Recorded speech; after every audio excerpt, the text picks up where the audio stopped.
ॐ सोमनाथाय नमः। ॐ मल्लिकार्जुनाय नमः। ॐ महाकालेश्वराय नमः।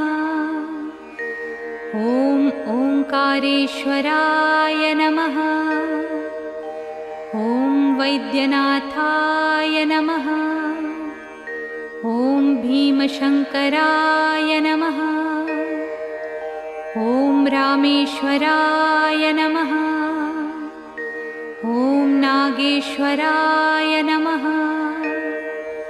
ॐ विश्वेश्वराय नमः। ॐ त्र्यंबकेश्वराय नमः।